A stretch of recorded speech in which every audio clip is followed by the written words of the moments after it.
Anong mensahe ang kailangang marinig ng mga Leo? Sa buong 2 weeks na to, pwedeng nangyayari na ang reading na to o mangyayari pa lang.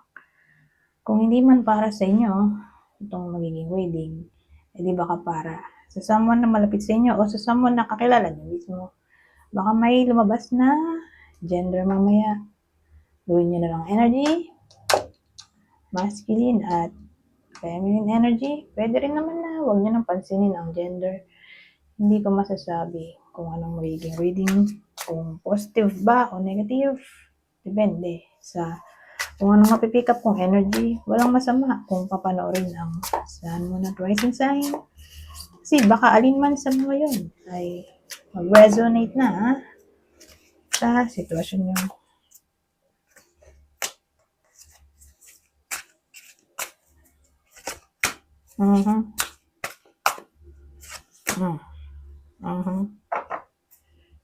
Oh, so may tao tayo. Pero teka lang, ayusin ko muna. Ayan. Bago tayo magsimula, ayusin ko muna. Masyado kasi malaki yung card eh. Mga card. Teka, ayan.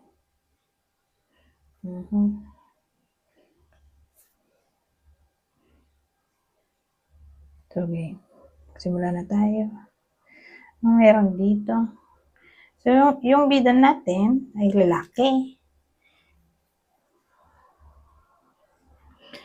Lalaki. Pwede rin namang babae, pero tatama lang sa kanya to kung extrovert siya. Okay? Pwedeng kayo mismo to. Ito yung person nyo o kakilala nyo in general. Pwede ring idol. May wini-wish siya dito.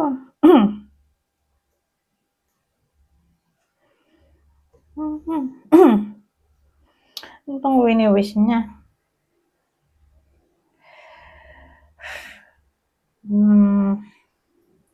Well, actually, confident nga siya eh, na mangyayari itong wish niya. Parang dating malakas kutob niya na kung ano man yung wini-wish niya ay darating.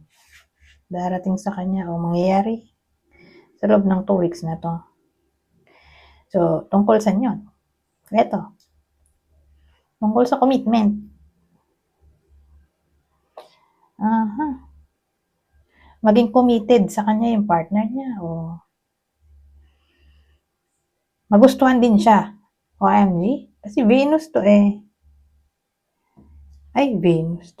Taurus kasi to eh, di ba? Hierophant. Taurus. So, may energy siya ng Venus. Pero actually, dun nga siya tatama sa commitment. Anything na stable.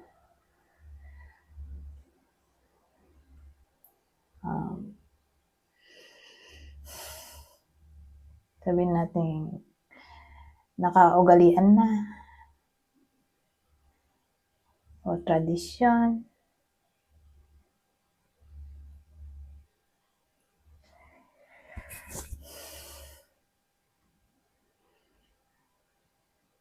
Ang tanong, mangyayari nga ba? Kasi confident siya dito eh. Siguro,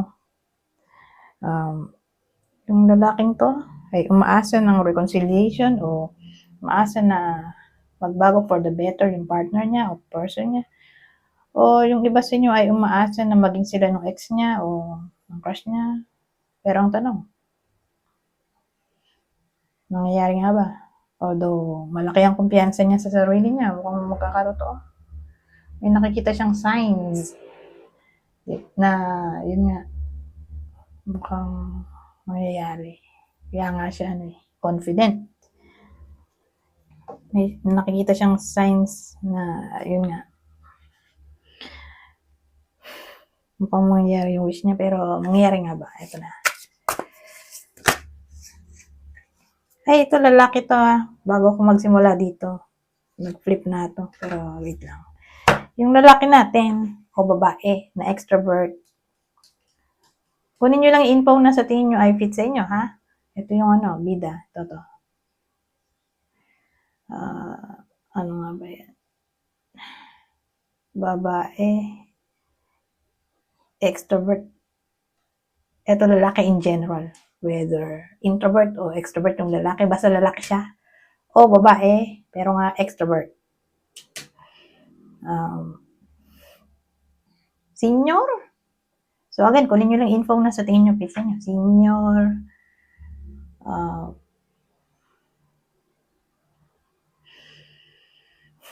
May trabaho, mayaman. May business. Pensyonado. May impluensya. Boss.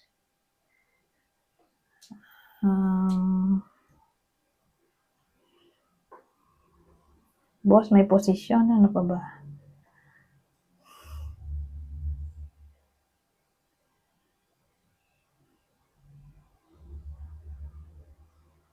Isip ko kung tatay ba to o single. Ay, tatay o single. Hindi. Hindi kasama yun sa clue. Kung tatay ba siya o single. Basahin lang yung mga sinabi kong clue kanina.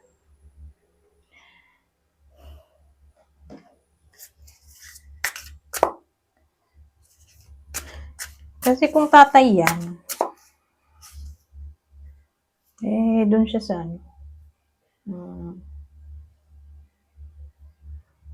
King of Pentacles. Sabagay, partner nito ay Empress. Yung Empress ay nanay, no? So, isama na rin natin tatay natin. Pwede rin. So, again, kunin nyo lang yung info na sa tingin nyo ay fit sa inyo. So, mangyayari nga ba itong gusto nyo mangyari? Wish niya. Ay, ito pala. Tik na, no? Hindi ka naman nakalimutan. Ito.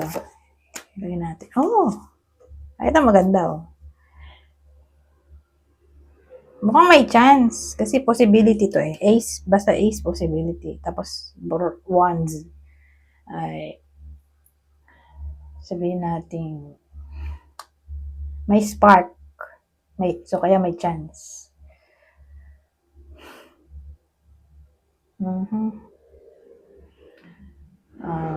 So, again, ito kasi manifestation of dreams. Wishful thinking to, di ba?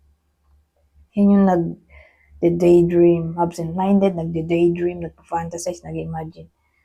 Ngayon, itong page of pentacles natin, yun yung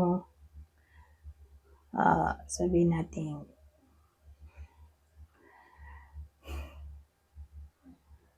ano nga ba to? Manifestation. Oh, may nabasa ko manifestation din siya eh. Oh, sabihin natin,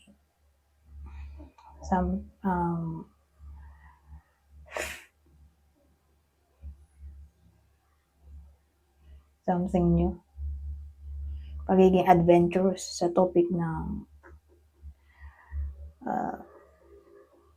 anything na magigain siya.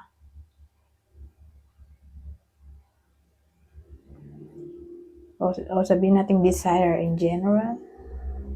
Ambition.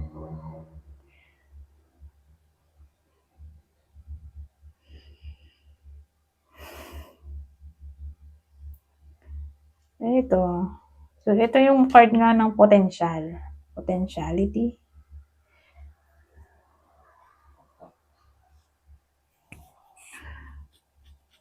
So, anong outcome? May potential nga. Okay, mangyayari nga. Kahit siya mismo nabavibe niya o nakakakita siya ng sign. Kaya, confident siya na mangyayari wish niya.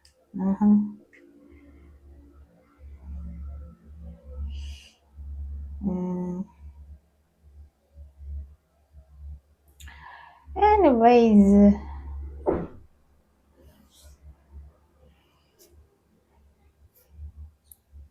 Punta tayo sa susunod. Ito.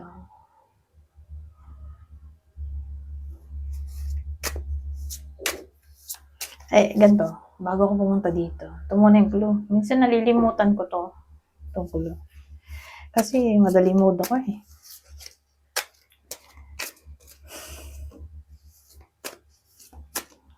So, sino yung person o partner ng Leo dito? Isa sa water sign, Cancer, Scorpio, Pisces, Aries, o Cancer. Pero malaki chance Cancer. Cancer na to eh. Cancer pa ulit doon. So, kunin nyo ng info na sa tingin nyo ay fit sa inyo. Ngayon, kung di applicable sa inyo yan, wala din yung partner nyo, person nyo, o ex nyo. Baka tatama to sa kakilala nyo. O idol. Pwede rin naman ganun. So, kung dito tumama sa inyo, edi baka nga sa kakilala o idol, ito yung possible zodiac sign nila. Virgo, Pisces, Sagittarius. Ito, hindi ko na malalagay. Lagay ko pa ba ito? Hindi na. Ito. Other clues, same instruction. Kung dito tumama sa inyo, baka tumama sa person nyo o kakilala. Pwede rin sa idol. Yun nga, mababalitaan nyo na lang sa kanila pala tumama itong reading. May someone na average build. Short, pag sinabi mong short, mga 5'3" yan. Pababa, yung height. So, may someone na matured. Sa bagay, ito nga eh. Yung ano natin, emperor, no? Matured na. Kung di tsura, di edad mismo. Albino. Sobrang puti naman ito. Baka may sakit sa balat o foreigner siguro. Sobrang puti. Ayun. Ito, dito na tayo. Sa susunod na deck.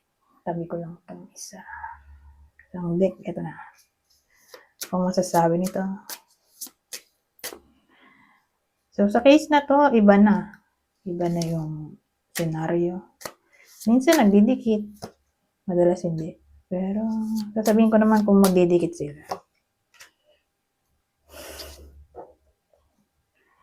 Ano to? Waiting. Loss. Loss of money. Diyos ko po. Parang ano to eh.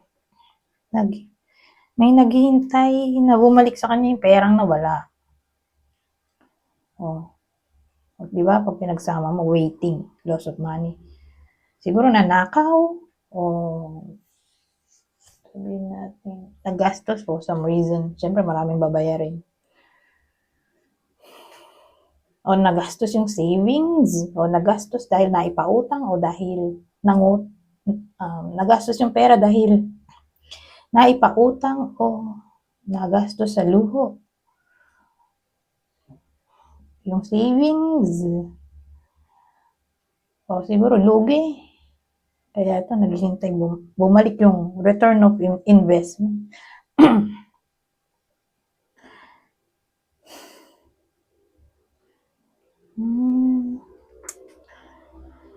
Waiting, no?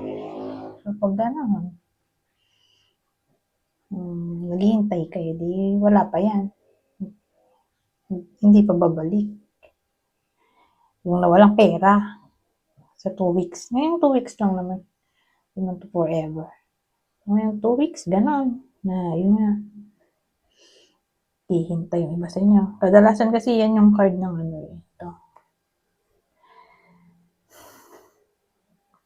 Patience.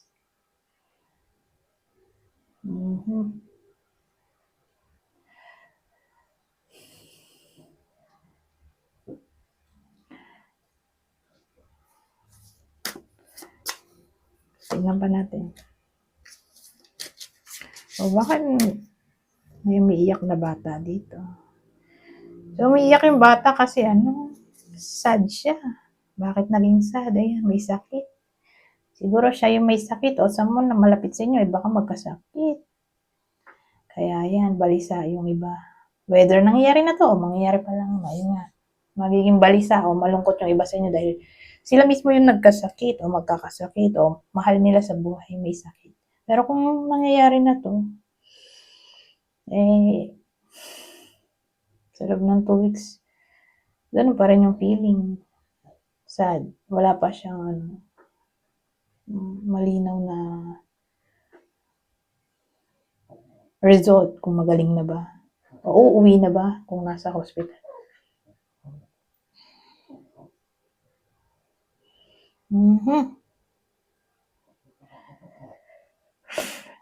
So, ano pa? So, kung dito literal na sickness, ito.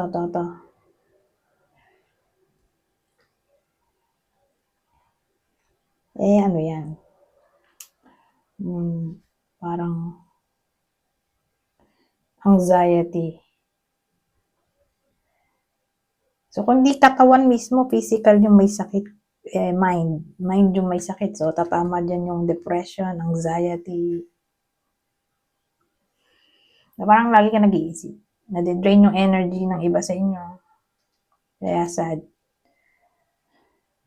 O may something na pwede mag-cause ng matinding sadness. So, pag ganun, parang nadoble yung sadness dito, nagkasakit na dito. O di na makatulog.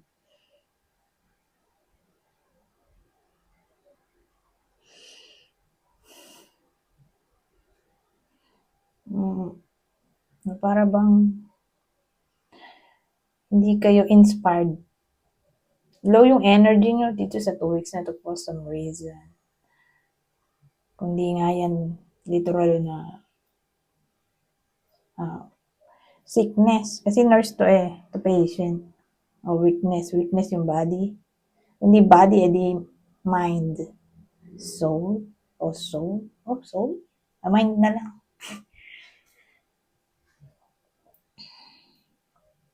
Anyways. Pero mukhang temporary lang naman yan. Itong ganitong case. Temporary lang yan. Baka ngayong 2 weeks lang siya. Sana. Diba? Hopefully, gumaling na yung may sakit. Okay? Whether kayo to o someone na malapit sa inyo na magkakasakit o may sakit na, hopefully, gumaling na kasi feeling ko temporary lang to. Anyways,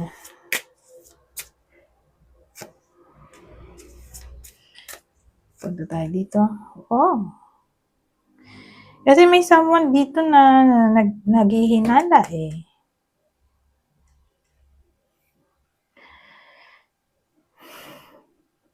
Kumbaga may kutob siya o may red flag.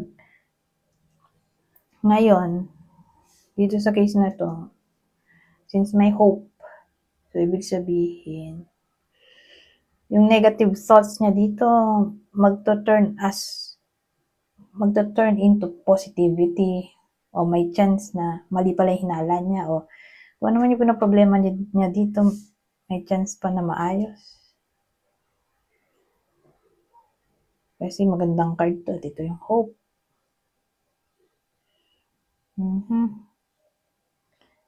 Parang ano kasi siya dito suspicious o nagdududa o hindi siya sigurado. Ganun yung energy. So, sa ganitong case,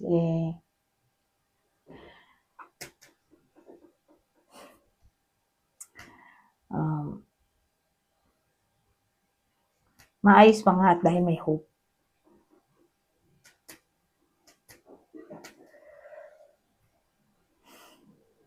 Anyways, punta tayo dito sa huling deck. Ano pang masasabi nito? Ay, tumasik na agad. Di pa nabalasa. Pero maganda Pero may ako napakita. Kunin nyo lang yung info na sa tingin nyo ay fit sa inyo. General advice na to sa buong 2 weeks. Okay? Babasahin ko na lang para mabilis. 3 lang na card ang kukunin ko. So sabi, just be yourself. You're a great person. Enjoy being yourself. Love. Ay, baliktad pala. Pero ito dapat nandito eh. Pero, ayaw mo na. Love. The answer that you're seeking is love. Diba? Right. One step at a time. Lots of little steps make big dreams come true. Anyways, hanggang dito na lang. Goodbye for now.